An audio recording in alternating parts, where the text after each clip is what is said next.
ಸಾರಿ, ನಾನು ಇರ್ಲಿ 8:45ಗೆ ಹೌದು, ನಾನು ದಾರಿಯಲ್ಲಿದ್ದೆ, ಬರ್ಲಿಕ್ಕೆ ಆಗುತ್ತೋ ಇಲ್ಲೋ ಅನ್ಕೊಂಡೆ. ಆದ್ರೂ 20 ನಿಮಿಷಕ್ಕೆ ಈಚೆ ಹಾಸ್ಪಿಟಲ್ ಇಂದ ಹೊರಗೆ ಬರುವಷ್ಟೊತ್ತಿಗೆ ಟೈಮ್ ಆಯ್ತು. ಈಚೆ ಬಂದ್ಮೇಲೆ ಫುಲ್ ರಶ್ ಇತ್ತು, ಅದಕ್ಕೋಸ್ಕರ ಹಾಕ್ಬಿಟ್ಟೆ. ಆಗಲ್ಲ ಅಂತ ರಸ್ತೆ ಮಧ್ಯದಲ್ಲಿ. ಆಮೇಲೆ 10 ನಿಮಿಷ ಸಿಕ್ತು ಅಂತ ಮಾಡೋಣ ಅನ್ಕೊಂಡೆ. ಈ ಮೇಲಿನ 5 ಶ್ಲೋಕ ನಿಮಿಷ ಇದೆ ಬಿಡಿ, ಮಾಡ್ತೀರಿ. ಒಂದು ಶ್ಲೋಕ ಮಾಡೋಣ ಎಲ್ರು ಸೇರಿ ಆಗಿದ್ಮೇಲೆ. ಈಗ ಈ ಶ್ಲೋಕ ಆಗಿದೆ. ಹಸ್ತೇನ ಹಸಿತೋ ಬ್ರವೀತ್ 27 ಆಗಿದೆ. 28.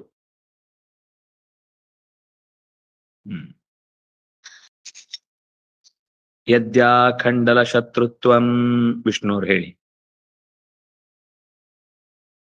ಯದ್ಯಾಖಂಡಲ ಶತ್ರುತ್ವಂ ಯದ್ಯಾಖಂಡಲ ಶತ್ರುತ್ವಂ ಪಂಡಕೋ ನಾಸಿ ವಾ ಯದಿ. ಪಂಡಕೋ ನಾಸಿ ವಾ ಯದಿ. ಅದು ಷಂಡಕ ಆಗ್ಬೇಕು. ಷಂಡಕೋ ನಾಸಿ ವಾ ಯದಿ. ಷಂಡಕೋ ನಾಸಿ ವಾ ಯದಿ. ಷಂಡಕೋ ನಾಸಿ ವಾ ಯದಿ. ಮೋಸ್ಟ್ಲಿ ಶ್ಲೋಕ ಕರೆಕ್ಟ್ ಆಗಿ ಹಾಕಿದಾರೆ ಆಚಾರ್ಯ. ವ್ಯಾಖ್ಯಾನದಲ್ಲಿ ಷಂಡಕ ಅಂತಿದೆ, ನೋಡೋಣ. ಯೇ ಹ್ಯೇಹಿ ಮಾರುತಿಕರಾತ್. ಯೇ ಹ್ಯೇಹಿ ಮಾರುತಿಕರಾತ್. ಯೇ ಹ್ಯೇಹಿ ಮಾರುತಿಕರಾತ್. ಜೀವನ್ ಪಾಪನ ಮೋಕ್ಷಸೆ. ಜೀವನ್ ಪಾಪನ ಮೋಕ್ಷಸೆ. ಜೀವನ್ ಪಾಪನ ಮೋಕ್ಷಸೆ. ಯದಿ ತ್ವಂ ಆಖಂಡಲ ಶತ್ರು. ಯದಿ ತ್ವಂ ಆಖಂಡಲ ಶತ್ರು ಅಥವಾ ಷಂಡಕ ಅಂದ್ರೆ ಪಂಡಕ ಅನ್ನೋದನ್ನು ಕೂಡ ಅದೇ ಅರ್ಥದಲ್ಲಿ ಬಳಸ್ತಾರೆ ಅಂತ ಆಚಾರ್ಯರು ಅದಕ್ಕೊಂದು ಕೋಶ ಕೊಟ್ಟಿದ್ದಾರೆ. ಕ್ಲೀಬ್ ಪಂಡ ಷಂಡೋ ನಪುಂಸಕಂ ಅಂತ. ಅದನ್ನಾಗೆ ಪಂಡಕ ಅಂತ ಅನ್ನೋದು ಹೆಚ್ಚು ಸ್ವಾರಸ್ಯ, ಯಾಕೆಂದ್ರೆ ನಾರಾಯಣ ಪಂಡಿತಾಚಾರ್ಯ ಯಾವಾಗ್ಲೂ ಕೂಡ ಅಂತ ಅಪರೂಪದ ಶಬ್ದಗಳನ್ನೆಲ್ಲ ಬಳಸುವುದ್ರಲ್ಲಿ ಅವರಿಗೆ ಬಹಳ ಆಸಕ್ತಿ. ಷಂಡಕೋ ನಾಸ್ತಿ ವಾ ಯದಿ. ಒಂದು ವೇಳೆ ನೀನು ನಿಜವಾಗಿ ಇಂದ್ರನನ್ನ ಗೆದ್ದವನು ಹೌದಾದ್ರೆ, ಆಖಂಡಲ ಶತ್ರು ಅಸಿ ತರ್ಹಿ ನೀನು ಷಂಡ ಅಲ್ಲ. ನೀನು ಷಂಡ ಆಗಿದ್ರೆ ಯುದ್ಧಕ್ಕೆ ಬರುವುದಿಲ್ಲ. ನೀನು ಷಂಡನ ಅಲ್ಲದೆ ಇದ್ರೆ ಮಾತ್ರ ಏಹಿ ಮಾರುತಿ ಕರಾತ್, ಮಾರುತಿಯ ಕೈಯಿಂದ.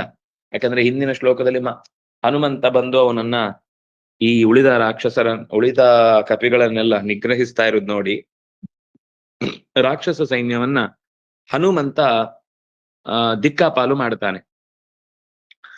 ಆಗ ಹನುಮಂತನ ಕೈಯಿಂದ ನೀನು ಬಿಡಿಸ್ಕೊಂಡ್ರೆ ಜೀವನ್ ಸನ್ಯದಿ ಮೋಕ್ಷಸೆ, ಆಗ ಬರ್ಬೋದಾದ್ರೆ ನ ಮೋಕ್ಷಸೆ.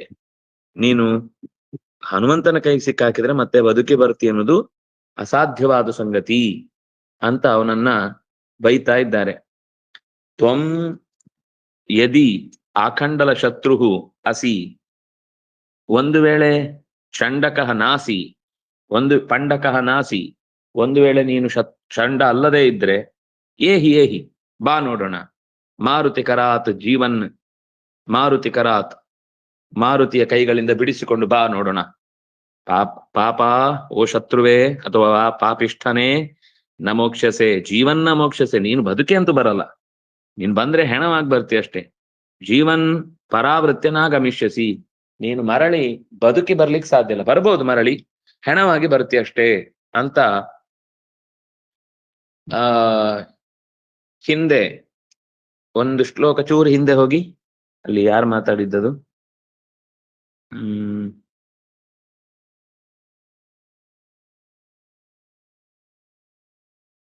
ಸರಿ. ಯಾರು ಹೇಳಿದ್ದು?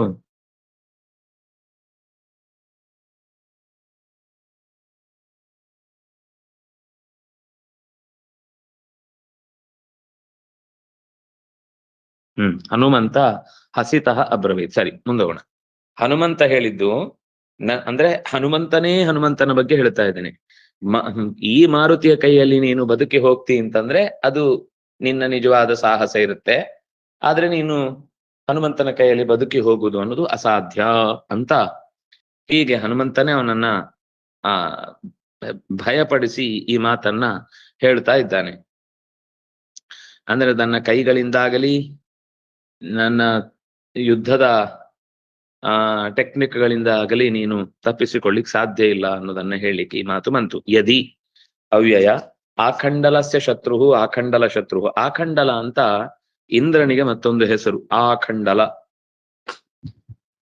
ಮೈ ತುಂಬ ಖಂಡಗಳೇ ತುಂಬಿಕೊಂಡಿವೆ ಅಂತ. ಅಂದ್ರೆ ಅದು ದೇಹದ ತುಂಬ ಒಂದರ್ಥ ಸಾಕ್ಷಿ ಅಂತ, ಇನ್ನೊಂದರ್ಥ ಅವನಿಗೆ ಶಾಪದಿಂದಾಗಿ, ಗೌತಮರ ಶಾಪದಿಂದಾಗಿ ಹಾಗೆ ಆಯ್ತು ಅಂತ. ಆದ್ರೆ ಗೌತಮರ ಶಾಪ ಅನ್ನೋದು ಯಾವತ್ತೂ ಕೂಡ ಇಂದ್ರನಿಗೆ ಏನು ಮುಟ್ಟುವಂಥದ್ದಲ್ಲ. ಮತ್ತೆ ಇಂದ್ರನು ಯಾವ ರೀತಿಯಿಂದಲೂ ಕೂಡ ಆ ಮಧ್ಯದಲ್ಲಿ ತಪ್ಪು ಮಾಡಿದವನಲ್ಲ ಅಂತ ವೇದವೇ ಅವನನ್ನ ಹೇಳುತ್ತೆ. ಆದ್ರೆ ಆ ಋತ್ವಿಜನ ಮಾತು ಸತ್ಯ ಆಗ್ಬೇಕು, ಅವನ ಗಾಯತ್ರಿಯ ಮಂತ್ರ ಫಲಿಸ್ಬೇಕು ಅಂತ ಅವನ ಆಖಂಡಲನಾಗಿ ಪರಿವರ್ತಿತನಾಗ್ತಾನೆ ಅಂತ ವೇದ ಹೇಳುತ್ತೆ. ಹಾಗಾಗಿ ಅವಳದ್ದು ತಪ್ಪಿಲ್ಲ, ಅವನದ್ದು ತಪ್ಪಿಲ್ಲ, ಗೌತಮರದ್ದು ತಪ್ಪಿಲ್ಲ. ಪುಣ್ಯ ಬಟವಾಡೆ ಆಗ್ಬೇಕಿತ್ತು, ಬಟವಾಡೆ ಆಯ್ತು ಅಂತ ಒಟ್ಟು ಆ ಕಥೆಯ ತಾತ್ಪರ್ಯ. ತ್ವಂ ಅದು ಪ್ರಥಮ ವಿಭಕ್ತಿ ಏಕವಚನ. ಪಂಡಕಃ, ಪಂಡಕಃ ಅನ್ನೋದು ಆಗ ಹೇಳಿದ ಹಾಗೆ ಷಂಡ ಅನ್ನೋದಕ್ಕೆ ಪರ್ಯಾಯ ಪದ, ಪುಲ್ಲಿಂಗ ಪ್ರಥಮ ಏಕ. ನ ಅಸಿ ನಾಸಿ, ಅಸಿ ಅಸ್ತಿಸ್ತಃ ಸಂತಿ ಅಸಿ, ಲಟ್ ಮಧ್ಯಮ ಏಕ. ವಾ ಅವ್ಯಯ, ಯದಿ ಅವ್ಯಯ, ಏಹಿ ಏಹಿ ಎರಡು ಸರ್ತಿಯು ಕೂಡ ಅದು ಲೋಟ್ ಮಧ್ಯಮ ಏಕ, ಇಣಗತವು ಧಾತುವಿಂದು. ಆ ಇಹಿ ಏಹಿ ಆಗತ್ತೆ. ಏಹ್ಯೇಹಿ ಅಂತ ಎಣ್ಸಂಧಿ. ಮಾರುತೇಹ ಕರಹ, ಮಾರುತಿ ಕರಹ, ಮಾರುತಿ ಕರಾತ್ ಪಂಚಮಿ ಏಕ. ಜೀವನ್ ಶತ್ರು ಪ್ರತ್ಯಾಂತವಾದ ಶಬ್ದ, ಪುಲ್ಲಿಂಗ ಪ್ರಥಮ ಏಕ. ಪಾಪ ಅವ್ಯಯ, ಪಾಪ ಅನ್ನೋದು ಸಂಬೋಧನಾ ಪ್ರಥಮ. ನ ಅವ್ಯಯ.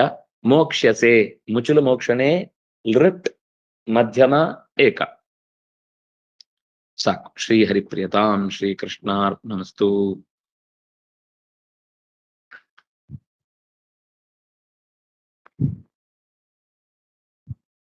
ಅದು